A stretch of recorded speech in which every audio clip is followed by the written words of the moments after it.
Good evening, ladies and gentlemen, and welcome to this evening's performance and to tonight's special intermission feature of Open Curtain. My name's Sean Hua. I'm with the artistic department here at San Francisco Opera, and I'm joined on stage with my colleague Mark Thomas, who is from our production team here at San Francisco Opera. And we're going to give you a behind-the-scenes peek at what's happening during intermission and during the scene change as we move from Act 1 to Act 2.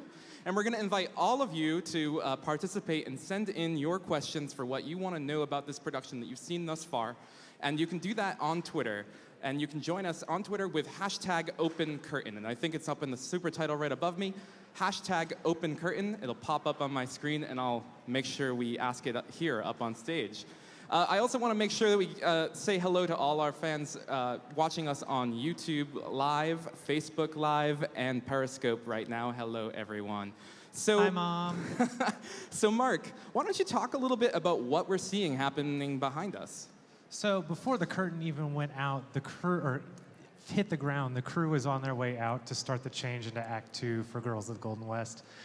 The panorama that you saw at the beginning of the act is actually manually controlled with the little winch on the end, but in Act 2, it gets in the way of other scenery that we use. So during the intermission, they're going to lower in the panorama onto the custom-made carts that we have, and they're going to unplug it because it's wired up to light up from the inside, and then they're going to roll it away so they can get more scenery in place for Act 2. Wow, fantastic. So we're getting a behind-the-scenes peek right now of what's happening, but you've kind of gotten a lot of behind-the-scenes peek at this production all night, and you'll continue to, because we actually keep the stage pretty open throughout the piece. Mark, can you talk a little bit about that and how we, as a production team, have made the backstage magic still happen seamlessly while the audience sees it all happen? Well, a little bit of theater history. There's an incredible, famous old director named Bertolt Brecht.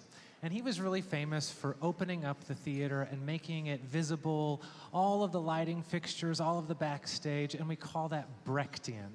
And this show is incredibly a great example of the Brechtian style. So there's no masking anywhere except the gold curtain, which is actually translucent and see-through. So if you look really closely throughout the show, you'll see performers and crew crossing behind the gold curtain throughout the night. But if you're sitting off in the sides, like most of the people here, you can see straight off and actually see most of Turandot, which we'll be doing on Saturday night again, off in the wings.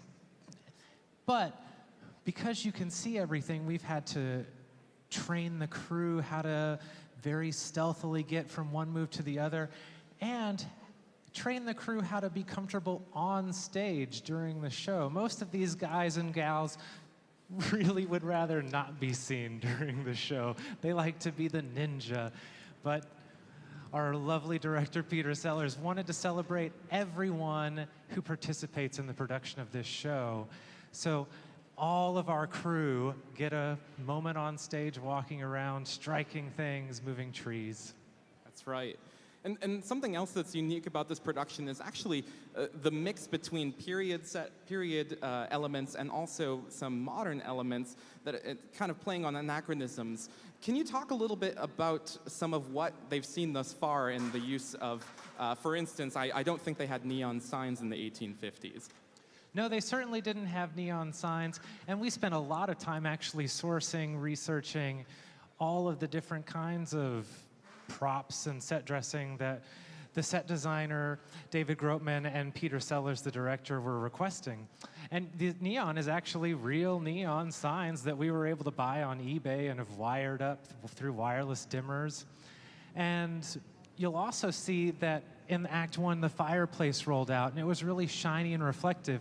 And that was a huge group effort on part of everyone here at the San Francisco Opera, because our props crew had sourced canned goods from every department and just had boxes all over backstage asking for empty cans that they could recycle and turn in to the fireplace that you saw. So that was an effort on everyone's part here at the San Francisco Opera. Yeah, that's right. I think I had a few cans myself from my collection in there. Just a reminder that you can get your questions answered by using Twitter, #OpenCurtain, pop up right here, and we'll try to get it answered up here. Mark, can you talk a little bit, and actually, we're now getting a sneak peek of the pièce de résistance of Act 2, I think. Can you talk a little bit about what the set piece behind us right now is?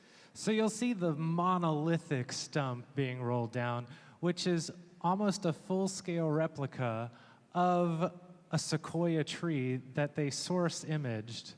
And in this old painting that they found, they had an image of this tree that was used as a stage. So when we open Act 2, it's a 4th of July celebration, and they're going to use the stump as a stage platform to put on all different sorts of performances.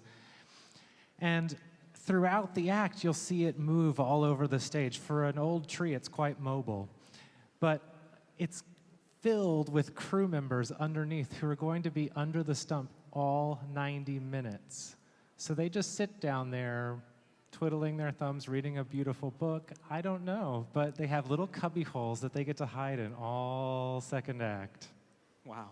So we are getting a few questions on Twitter, and they're actually all the same question, which is, can you talk a little bit about the donkey that appears on stage, which is really a mule?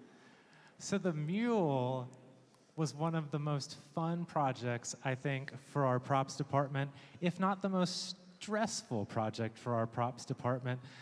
They spent months trying to find, should we use a real mule?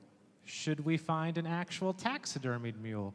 And what they ended up being able to do was they found a mold of a horse.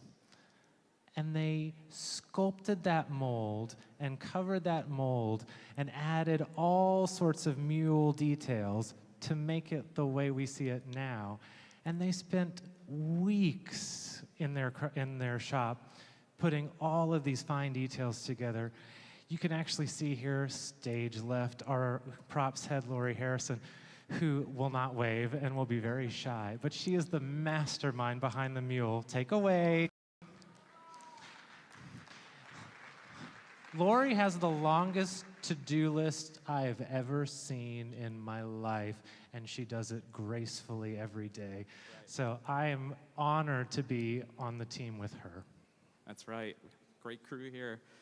We do have a question from Raphael. Which set piece required the most time to complete, and what was the trickiest to put together? I think the stump was probably the longest piece in the build process with our scene shop. With all of the carpentry construction, it's all carved foam that our scenic artists spent painstaking hours carving and then covering and painting. So that was probably the most labor-intensive piece. But the slice is too tall to stand up in our scene shop. So when they stood it up at our scene shop, it touched the ceiling. And that was a little nerve-wracking day for everybody in the production department. Yeah, I bet. So we also are producing at the same time right now Turandot. Can you talk a little bit about how we switch over from one show to the next and what's involved in that complexity? So everything you see on stage right now can be struck and cleared in about 30 minutes. Our crew will hit the stage typically around 8 a.m. every day, completely clear the stage, move everything off through that big door you see all the way upstage, our patch door, and we'll shuffle around and then start to slowly load in Turandot. Turandot, this is a hardwood floor. So it's a bunch of different sections that they screw down, but Turandot is a gigantic cloth. So our props department rolls out this big cloth. All of the drops are moved around, all of the scenery's rolled on, get hung. We refocus all 900 lights that are in our plot here. And it takes about 5 hours if we're really good and we're really fast. And it can take us about 8 or 9 hours if we're really unpracticed and the first time we do anything like that. Fantastic. So for those of you up in the balcony, I think you're getting what we call here opera vision this evening. And can you talk a little bit about how that works and how what people are missing out on the lower levels here? So OperaVision is an incredible feature we have here at the San Francisco Opera, and it's run by a great team here that's all the way up on the 5th floor in our media suite. And they're back in our media suite remotely controlling cameras that robotically maneuver throughout the audience. And we have a director that's calling all of the shots. We have cameramen running the cameras. We have a colorist who's making sure that all the color matches so that you can get an incredible HD experience up on the OperaVision and for when we produce them for PBS and so forth. Right. So I think that's all we have time for this evening. We now are going to make room for the stump, and we're going to clear the stage. Thank you so much for joining us for this evening's Open Curtain Intermission feature. And thank you, Mark. And thank you, all of you. And continue to follow us on Facebook, Twitter, and Instagram. Thanks. Bye-bye.